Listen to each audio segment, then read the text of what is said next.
अब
बात क्या थी? अब श्री कृष्ण और सभी पांडव आकर के एक जगह बैठे। कुछ ही दिन बीते थे कि उन्होंने कहा हमें चलना चाहिए, कल प्रातः पितामह भीष्म से मिलना चाहिए। क्या दर्द झेल रहे होंगे।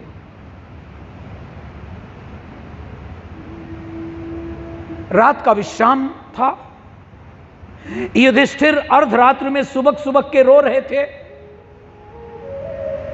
केवल कृष्ण जगे हुए थे, बाकी लोग निद्रा में थे। कृष्ण गए, क्या भैया क्या हो गया है, क्यों आप रो रहे हैं? मैं ही कारण हूं ना। इस संपूर्ण सत्ता को हथियाने के लिए अगर मैं बोल दिया होता कि जो वनवास था वो हमारे लिए बहुत अच्छा था, नहीं मांगता पांच गांव, नहीं तुमसे कहता कि 5 गांव दे दो और 5 गांव से ही मैं अपना काम चला लूंगा, क्या जरूरत थी? मेरे पितामह के मरने का कांड केवल और केवल मैं हूं श्री कृष्ण, तुम लोग कोई नहीं हो। ऐसी बात नहीं है। आप ऐसा चिंतन मत करिए। चलिए प्रातः चलते हैं। और श्री कृष्ण पांडवों के साथ, कुंती भी थी, द्रौपदी भी थी, चले गए उस जगह पर जहां पर कि शरशैया पर भीष्म पितामह पड़े हुए थे। धन्य हो कृष्ण,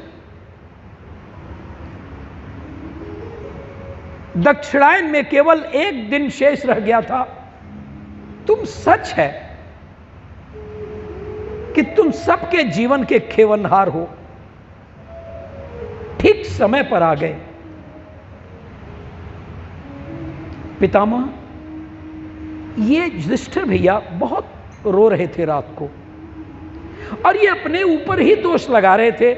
मेरे ही कारण ये संपूर्ण महाभारत का युद्ध हुआ, इतना रक्तपात हुआ, 18 अक्षौहिणी सेना का अंत हुआ, समस्त कौरव मारे गए।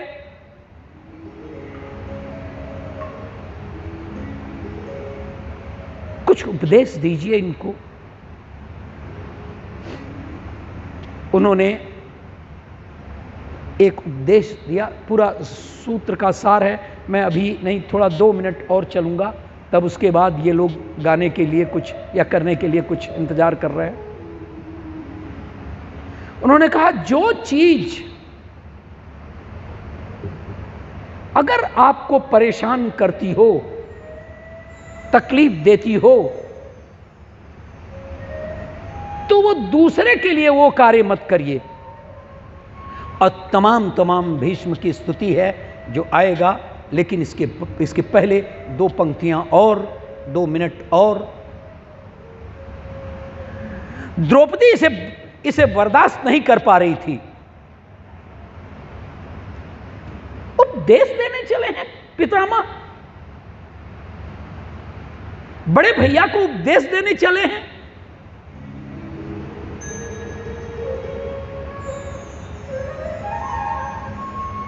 पितामह, क्या हो गया था आपको?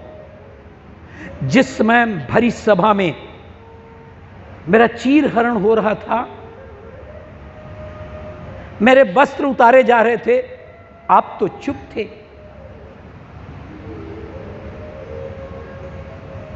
क्यों नहीं उस समय आपको कुछ भी नहीं सोच में आया? मैं जानता था एक न एक वक्त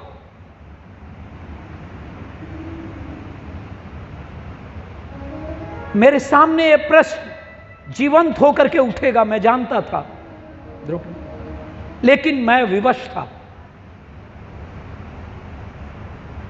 महाभारत में एक बड़ा सुंदर सा श्लोक है, अर्थस्य पुरुषोद, वही जो उन्होंने कहा, वही मैं बात कर रहा हूं।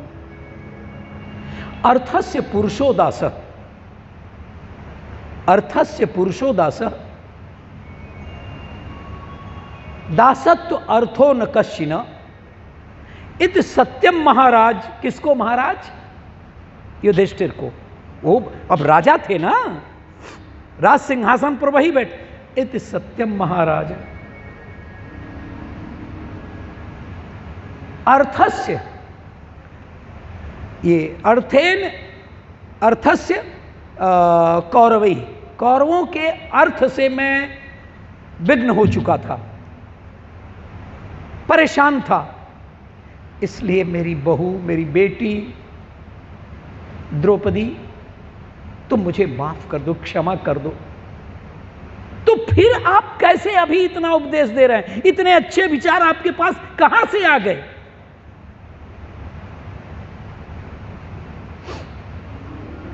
ये बिल्कुल सत्य तू पूछ रही है। इतने दिनों में, 6 माह में बूंद बूंद करके ये खून रिस रिस करके, वो जो पाप का अन्न था उससे आया हुआ वो जो रक्त बना था वो रिस गया। द्रौपदी, द्रौपदी रिस गया। अब तो तेरा पितामह, अब वो नहीं रहा जो वहां खामोश हुआ था। दुर्योधन सचमुच में बहुत पापी था, लेकिन उसके अन्न से बने हुए खून से मैं विवश था। द्रौपदी के आंखों में आंसू।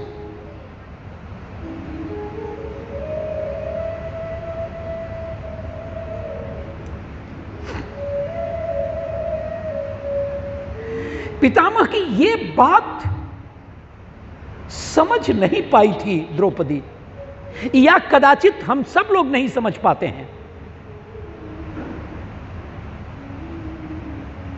क्यों द्रोणाचार्य ने एकलव्य को वापस कर दिया था? यह था दुर्योधन के अन्न से बना हुआ खून।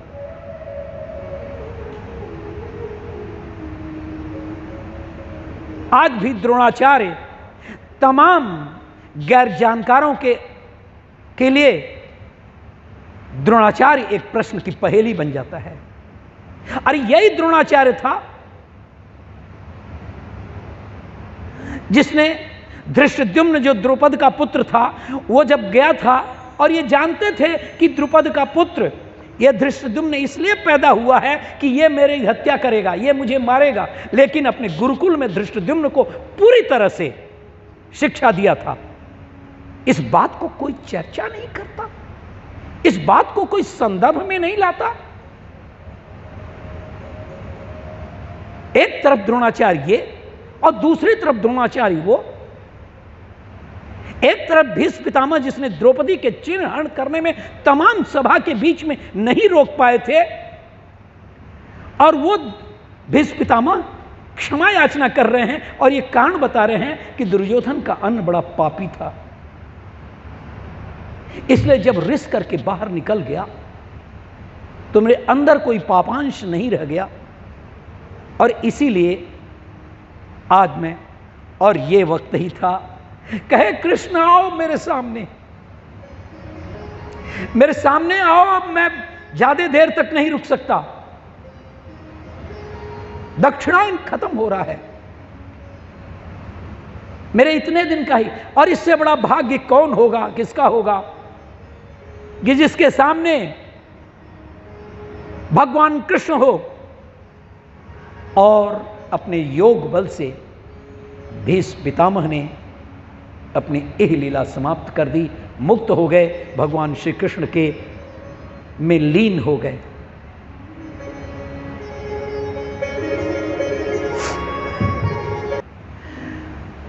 तो एक इस प्रकार से महाभारत का युद्ध समाप्त हो चुका था।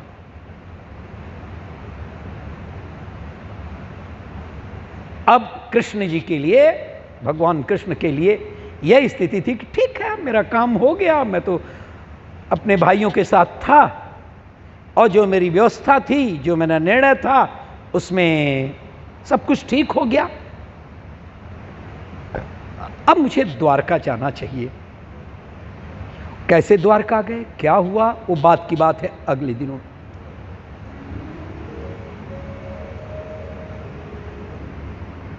कुंती ने कहा, क्या कर रहे हो,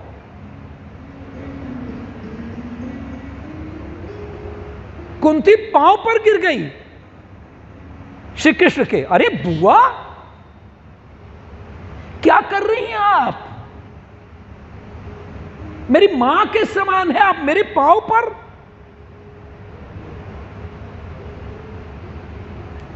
कृष्ण, तुम असाधारण हो, तुमने मुझे बहुत प्यार दिया है,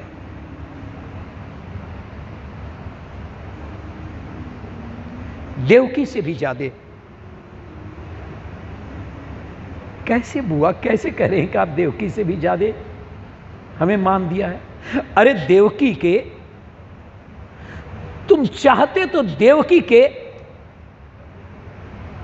6 पुत्रों की बलि नहीं हो जाती, लेकिन रे कृष्ण, मैंने तो तुम्हें माना था, मैंने अपने 5 पुत्रों को तुम्हें सौंपा था, मेरे 5 पुत्रों को तूने बचा दिया ना, तुम बराबर ही मुझे ज्यादा मानते रहे। ठीक है बुआ, लेकिन अब जो चाहो मांग लो, जो चाहो मांग लो आज बुआ, तुम्हारे प्यार का मैं ऋणी हूं। तुम सच में यदि देना चाहते हो तो बोलो, दोगे? मैं तो कह रहा हूं बुआ, मैं तो कह रहा हूं कि मैं तुम्हें दूंगा, मुझे विपत्ति दे दो कृष्ण, मुझे विपत्ति दे दो। जब जब मैं विपत्ति में थी, तुम मेरे सामने थे।